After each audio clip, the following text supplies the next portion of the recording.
He's taking himself up.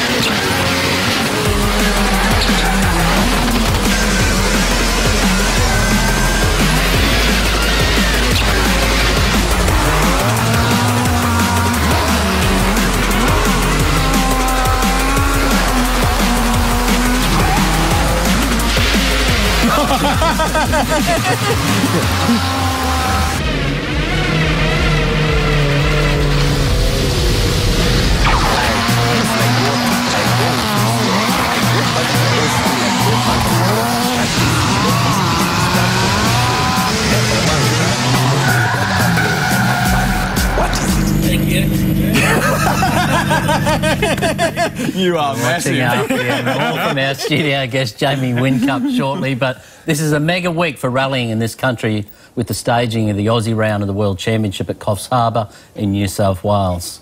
In the lead-up, as you can see, Ken Block brought his Gymkhana tour down under and I got to hang out with him, the Hoonigan.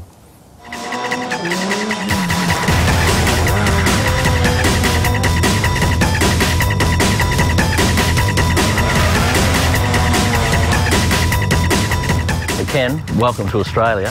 Thank you. Now, we all sit around the office and we think, from shoes to living a life we all want to live. How did that happen? You know, I just was a fan of rally ever since I was a little kid. You know, I grew up skateboarding and snowboarding and riding motocross, but when I watched cars and motorsports, what always inspired me was the World Rally Championship. So it was just, you know, the thing that I was most entertained with when it came to car racing. So in 2004, the company I owned at the time, DC Shoes, actually started sponsoring Travis Pastrana, and he had a deal to go out and race some rallies, and just woke me up to the fact that rally even existed in the States. It had such little exposure that I never even knew it existed there. I thought it was a European-only thing. So I went out and took some lessons at a rally school there in the States, and fell in love with it even more and realized that I actually had a little bit of talent for it. So from there on, I just started racing the Rally America Championship and just ended up getting sponsorship and a lot more opportunities to do even more fun things. Would you say as a kid you were into driving as well, or were you more into your skateboarding? And No, I mean, I've always been into cars, just always. And even when I got, you know, my hands on my first set of keys, like, I wanted to do donuts and slides and jump the car. In fact, when I was 17, I was arrested for jumping my car. So that sort of thing has just always been there, and now I get to do it without the risk of being arrested. Well, as long as it's, you know, a nice controlled situation. when you first, I remember seeing Gymkhana 1, when you first launched that, the expectation, it's just blown out, hasn't it? It's gone mad. Yeah, you know, for me, I had that car. There was a nice Gymkhana, you know, small series, grassroots series there in Southern California, and we built that car specifically to go do it. And as soon as the car was done, the guys stopped doing the series. So I had this amazing car with nothing to do with it. So we went out and just filmed, you know, practicing and testing out at one of the places that I'd actually done one of the Gymkhana events at.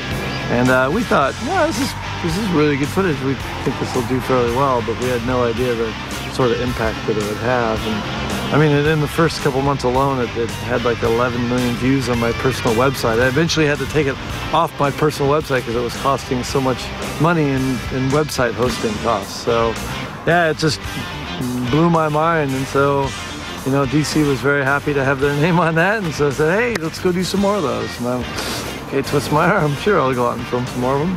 How did you come about designing DC shoes? How did that happen? My business partner Damon and I at the time were doing some skateboard apparel brands, and we'd just seen an opportunity to do a shoe company in that market that could be different and a bit more progressive and put a little bit more technology into the shoes, that type of thing. And so we started DC, and it was a bit of a rough start.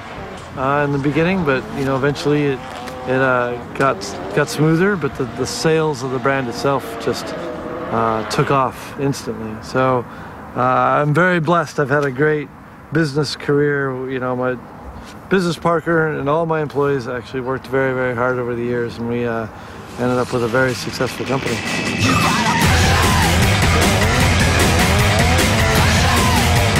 Did you ever think that you'd be one of DC's athletes?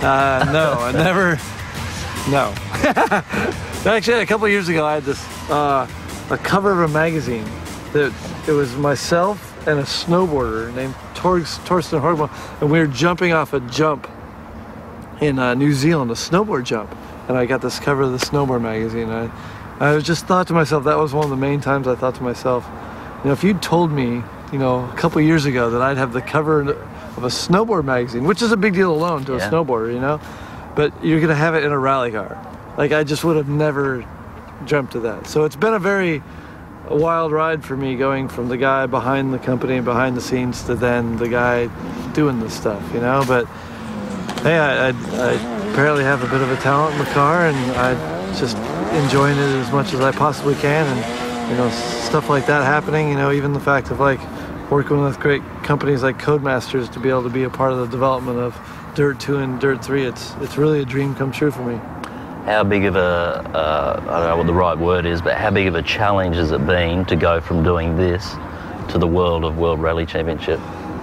Yeah, it's huge. I've raced in the Rally America Championship for 4 or 5 years and done quite well then. I had many national wins.